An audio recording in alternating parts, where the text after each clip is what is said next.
But I think also people don't realize how much AI can help you when it comes to personal goals, and that's something that 1000%. To your point, it's like you don't want to rely on it too much where you're like using it as a crutch for everything, because I know it's been really helpful sometimes with like the little things, because sometimes I'm very like emotional, or sometimes I can become like really passionate in a project that I don't see the bigger picture. And sometimes you've even told me like ask AI or ask chat, how can we make like this process a little bit smoother, or just like things like that. Don't underestimate chat, and you can literally just ask it questions like, how do I organize my Google Drive in a better way so that way I can find my media?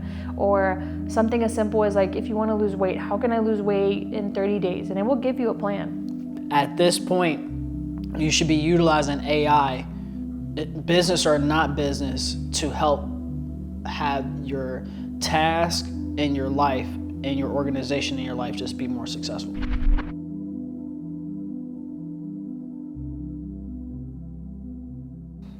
Hello, you guys. Welcome back. My name is Jasmine. My name is Matthew Cohn. And this is the 1% Better Everyday podcast, the #1 space for entrepreneurs to connect, learn, and win together, where we talk about navigating, growing a business, life, and just everyday things. I almost forgot what I was going to say. But we wanted to wish everybody a happy Valentine's Day weekend. I mean, it already passed, but you guys can see my flowers that my boyfriend got me. We still got our little decoration pillow. But you guys know at the beginning of every episode, we always like to shout somebody out. So today we're going to go ahead and shout out at Mapu_Rivas. So she actually commented on our last reel on Instagram where we were talking about how when you really want something and you're working at a 9 to 5, you're going to make time after your 9 to 5 to work on the things that you want to make time for. And so we were talking about that topic in terms of people always say like they don't have time, but you really do have time when you make the time for something that you really want bad enough. Mm-hmm. And so she commented on our last reel and she said, that's right. If you're willing to put in so many hours for someone else's business and make them money, why would you not do the same thing for yourself and your future family or yourself? And she said, love your videos. Thank you, girl. Are you a service-based entrepreneur that provides some kind of service, but you don't know how to create content in order to convert someone from following you into a paying client? I'm going to tell you exactly what to post in order to start generating more leads, attract high-paying clients, and get more DMs than you can possibly answer. I will help you how to find your niche, how to find your target audience, and craft offers that will attract top buyers every time you go to make a post. Text me content to 513-516-7332 to learn more on how you can get mentored by me for only $99 a month. But yeah, I think that's why we started our podcast, and that's something that we talk about all the time, is that people think like in order to reach your goals, you have to stay up all night and you have to do all this like massive work overnight. And we always say sometimes that it's like the smallest things, just setting yourself up for future success. Either making 1 hour to post for your content, either making 1 hour to see, I want to think about this plan. I want to think about this new business venture. Sometimes it's simply just setting aside 1 hour. And most people don't do that because we get so busy with family, with friends, with our 9 to 5, with other things. There's so many things in life that could always take our attention. And so it's just important to keep investing in yourself, whether you have a business, whether you don't have a business and you invest in yourself spiritually or emotionally, or just setting time aside for yourself. That's something that we always talk about, is how investing in yourself really, really is the blueprint to everything else. Because if you're doing things, from an empty cup, then you're always going to be constantly just looking for something because you're not pouring into yourself. But for today's topic, we wanted to talk about what is AI. So we'll just get into it. Yeah, actually directly correlates to what you're talking about. You have to be strict with your time. And I'm jumping ahead, but AI can help you delegate your time and help you be more strict with your time too, especially if you know how to use these AI tools. But getting back to what is AI? AI is obviously artificial intelligence. Everybody's seen the movie Robot or iRobot with Will Smith. Wally. Do you guys remember Wally? Like Oh my gosh. I wholeheartedly believe all of that stuff is possible and can come true, but we have to ain't no slowing it down. Like everybody's using AI, everybody's using different AIs for different touch points, and I'm in the sales world, so I see it a lot often with people who are trying to replace AI for functional use, and it's looking like scary hours out here. Honestly, Yeah. it's looking real bad, looking real end of the world-ish. Yeah, and that's what we want to talk about on today's episode because, like I said, this is a space for entrepreneurs to learn, connect, win, but we're also like, just talking about the dangers of things sometimes. So we do want to talk about that today. And positives. And how it can help you positives. because there are a lot of positives to it, but I think it's important to know both. So going based off of what you said, like what is AI, you kind of already answered it, but it basically just is artificial intelligence. In simple terms, it's basically when computers are built to think, learn, and make decisions in a way that feels human, but obviously is not a human being. Or not even that. I mean, we've been using AI for so long. Yeah. You know what's crazy is now that I'm looking up the definition, it said that AI was started as Siri understanding your voice. I think it goes further back than that. I think AI goes back to History lesson. I think AI goes back to computers being able to automatically recognize or understand your response. Like when we type in Google and we about to type in a sentence, like sometimes the shit that we already looking for gonna pop up before we text it. That was AI. Passwords being able to be saved in our phones and stuff like that. That's true. All that stuff is AI. I just don't think people realize.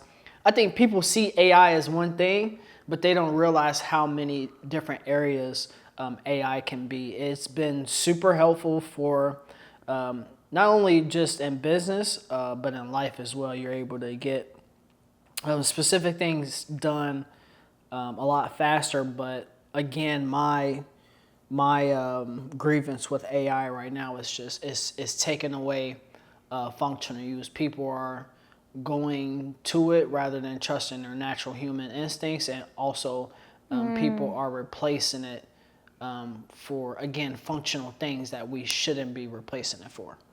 Yeah, you're so right. Well, it's interesting because it even says on here that Netflix suggesting what to watch is AI. Yeah. Oh, yeah.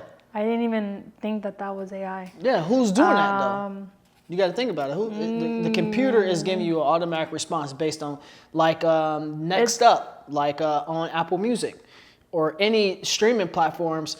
It knows your history pattern of music that you're listening to, so it's going to give you a suggestion based on your music pattern. That's AI. That's been around for years. Yeah. But people well, are not it said realizing even like spam filters catching weird emails is AI, which I mean it makes sense. Like you said, it goes back to computers. And I know I want to talk a little bit about ChatGPT, but ChatGPT answering your questions, even self-driving car systems it's AI. are AI. Yeah. You're the first example of that. You got a Tesla. Yeah, I'm the only person in my family that has an electric car.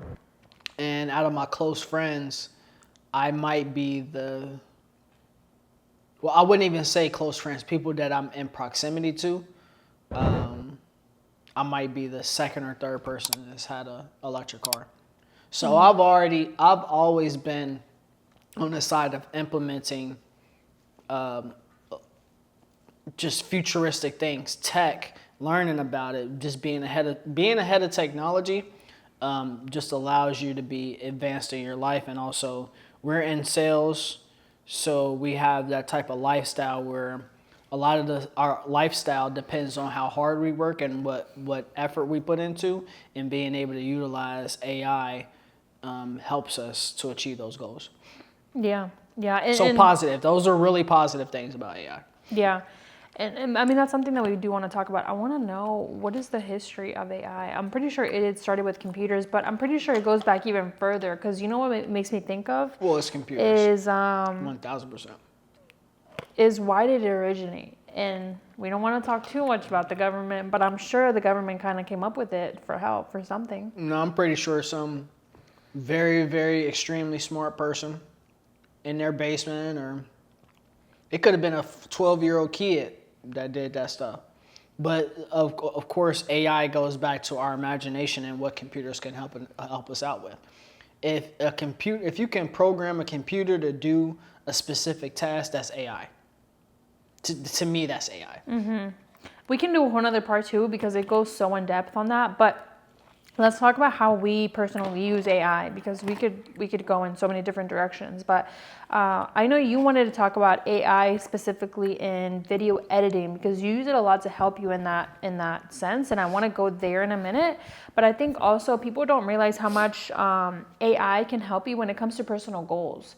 And that's something that 1000%. To your point, it's like you don't want to rely on it too much where you're like using it as a crutch for everything. Because I know some people are even getting in the habit of like, chat is my therapist. And I don't know if I agree with that because now like you're giving a computer all your information. Your data. Your data. I mean, we're already doing that now. So. And we're kind of already doing it now. So I guess it's like, just how much do you want to give away? But I know for me, it's been really helpful sometimes with like the little things because sometimes I'm very like emotional, or sometimes I can become like really, really passionate in a project that I don't see the bigger picture. And sometimes you've even told me like ask AI or ask chat, how can we make like this process a little bit smoother, or just like things like that. Don't underestimate chat, and you can literally just ask it questions like, how do I organize my Google Drive in a better way so that way I can find my media? Or something as simple as like, if you want to lose weight, how can I lose weight in 30 days? And it will give you a plan.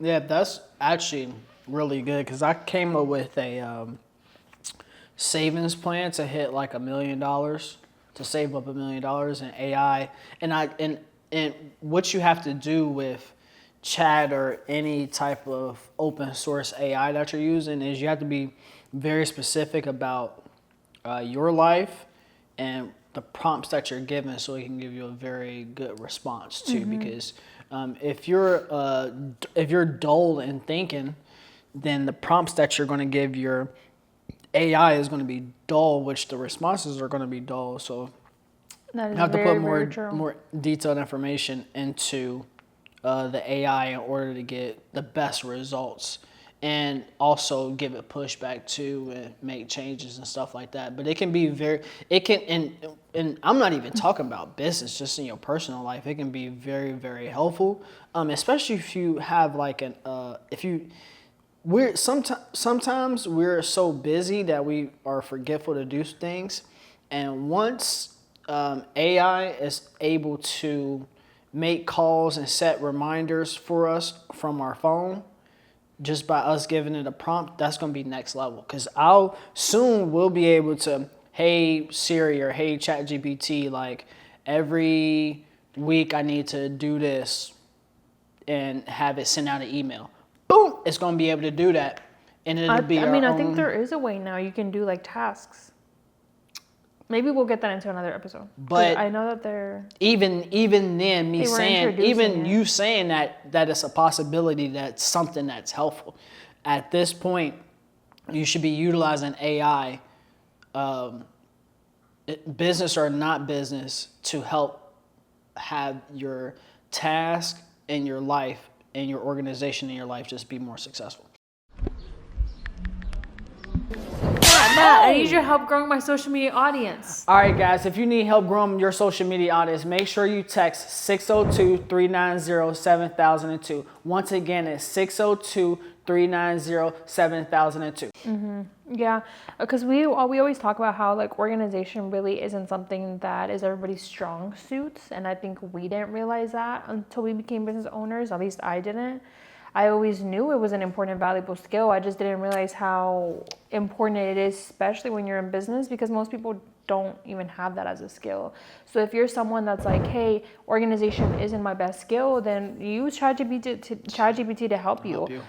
Because I think a lot of people think like, oh, systems just means like a tech tool, or like a tool like, whatever's in your head. Like some people think that systems is like something that you can like grab or like something that you have to buy. But a system doesn't always have to be something that you can buy. It literally can just be a method that you're using to help you find something faster.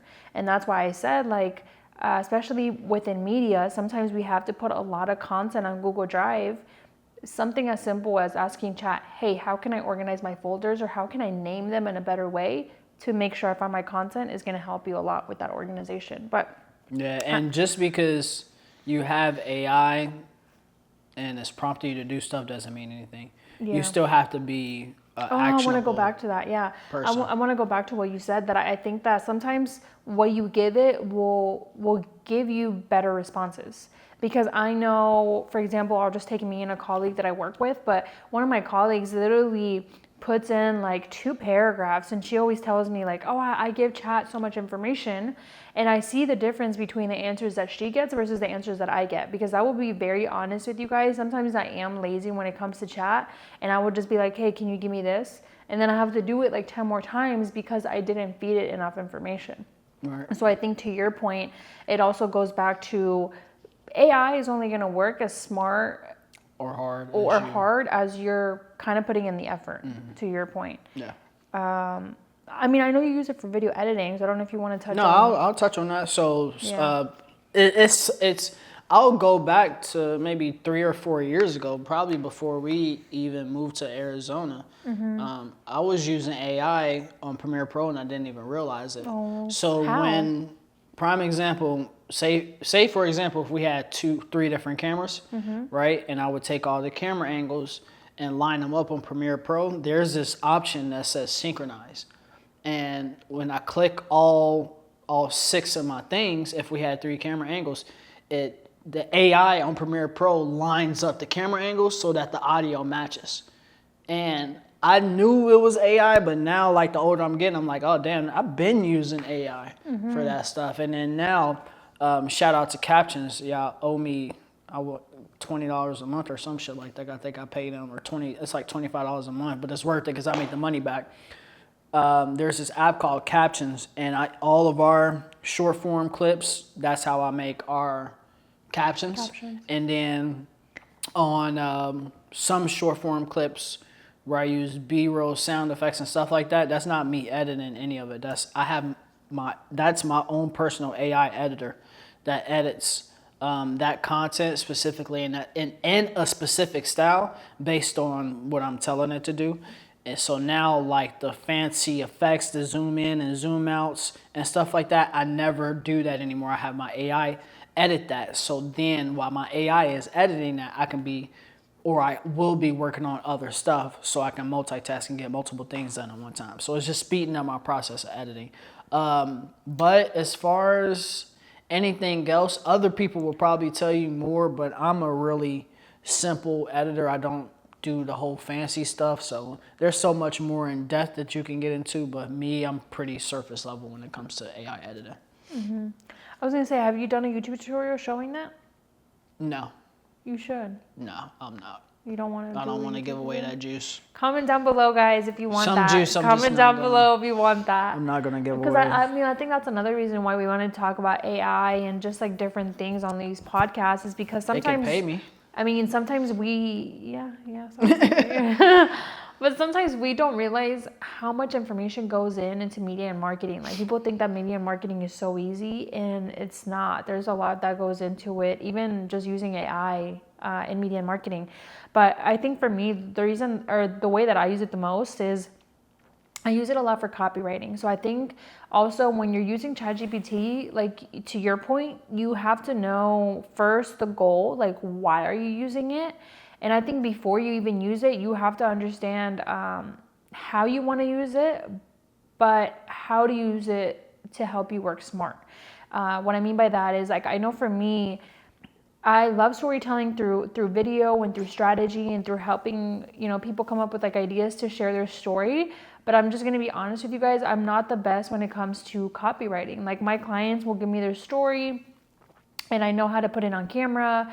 But I think when it comes to copywriting, or when it comes to writing captions, sometimes, because that is so niche, personal, I think, and so niche down, if you know that you're not good at that, then one, you could either hire a copywriter, which is going to cost you, or two, you can use ChatGPT to help you. But again, it's only going to help you with as much information as you're feeding to it. So what I mean by that, and this is where I want to talk about the dangers of AI, is that I think that nowadays, because chat and AI is so easily available, so many people are using ChatGPT for content, for captions, for graphics. And don't get me wrong, I think it's amazing when people put themselves out there. But I think now we're entering an era of, if content is so easily available to make, the value is going to start going down.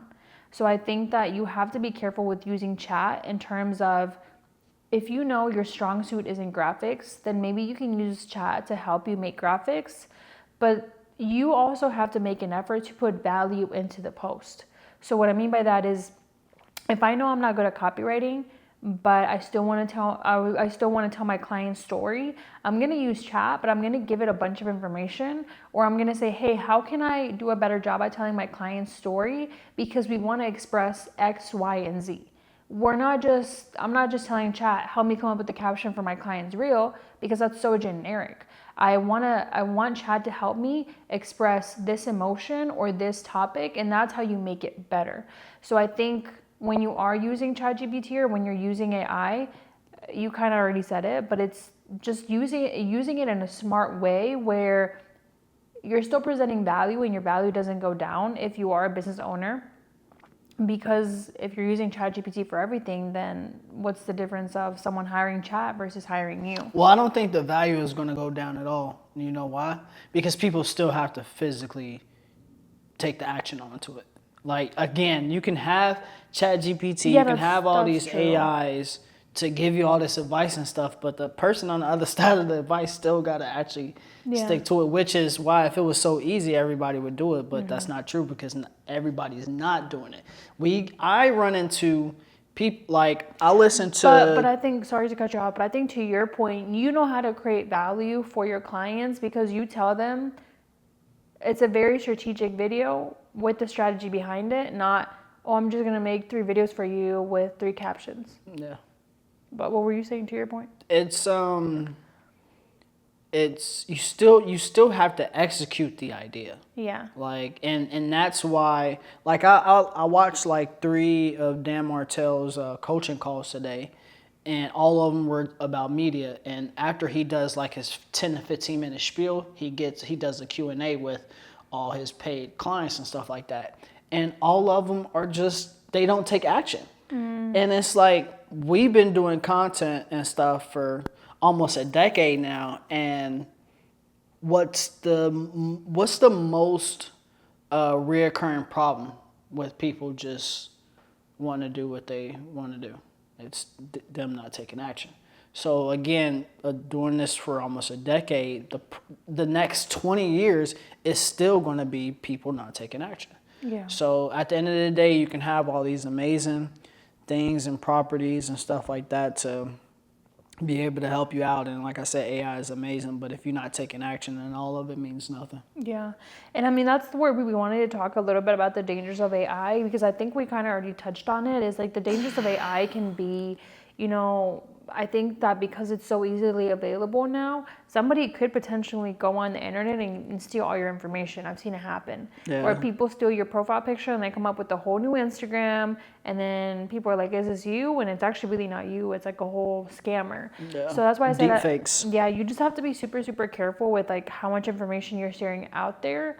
But I think also to that point, like the dangers of AI is, I mean, I don't really know if there's like a way around this, but even now, like I've been seeing fake profiles or like videos generated, because I know my mom sends me this all the time, Latina moms, but she sends me videos and she's like, did you see this famous person doing this? And I'm like, that's not real. That's not real. They're not going to be able to distinguish between that the is two. a little bit scary. Not because a it's little like, bit. That's a lot. That's scary as fuck. Yeah, it's a great tool, but then how would you know if a video is fake or not? Like, for example, I don't want to name him, but you guys know El Güero, Jake Paul, like his videos show up all the time, and people already know that there's fake videos of him like eating something or just super random. Yeah, it's I told you, it's scary. Yeah. It's looking like the end of days. Like, I am a very, I would say, a negative person when it comes to like thinking of all the worst shit that can possibly happen. And it's just like, and I'm like, what's the best thing that can happen? We've had multiple movies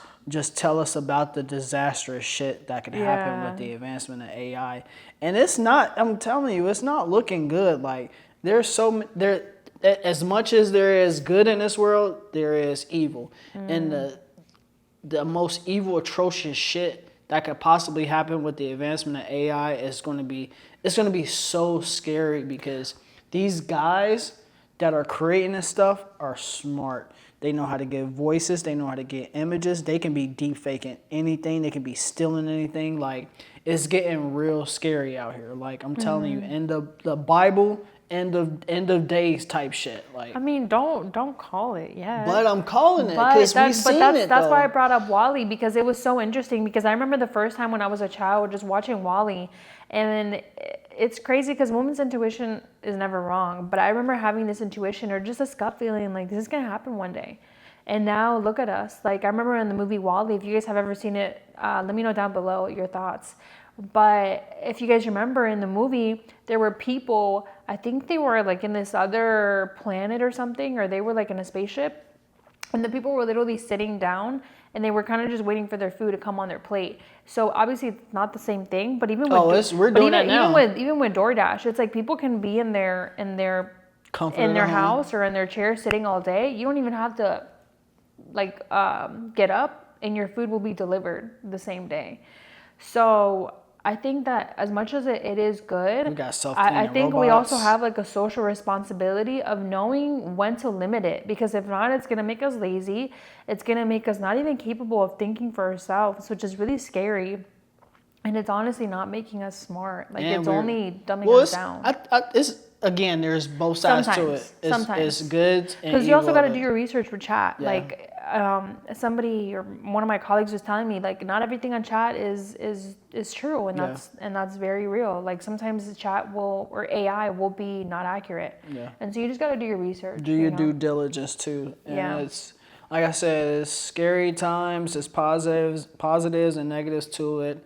Whether you're in business or just a normal human being and you want to accomplish some goals, or you just want to get better within your lifestyle, like, utilize AI. Like, you can use it for fun, but you can also use it to really like level up yourself too. So, Yeah. but that's all I have. Yeah. Well, we always, I don't know if you guys remember, at the end of every episode, at the end of every episode, we always did a hot topic, meaning like I would always look up a question on Reddit, because I think Reddit always has just really, really interesting like threads. And so somebody asked, why is using AI so controversial? And so the question, or I guess the comment was, I've been homeschooling one kid for 2 years with varying degrees of success depending on the day, of course.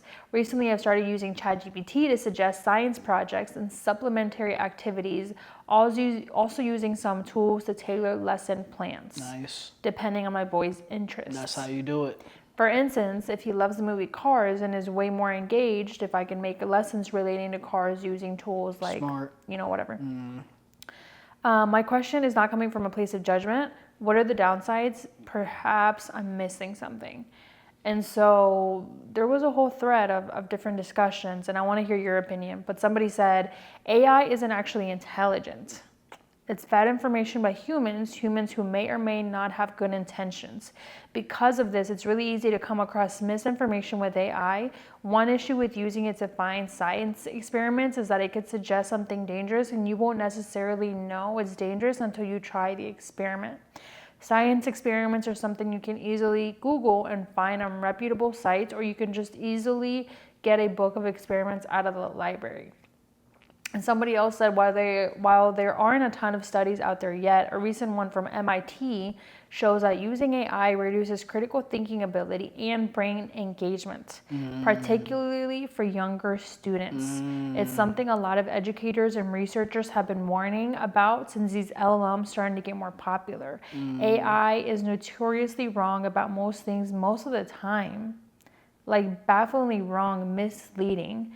AI is built on stealing work from others. It's a plagiarism machine more than anything. There are so many fantastic resources for science projects and supplementary activities out there written by real people, blah, blah, blah. AI is also incredibly detrimental to the environment.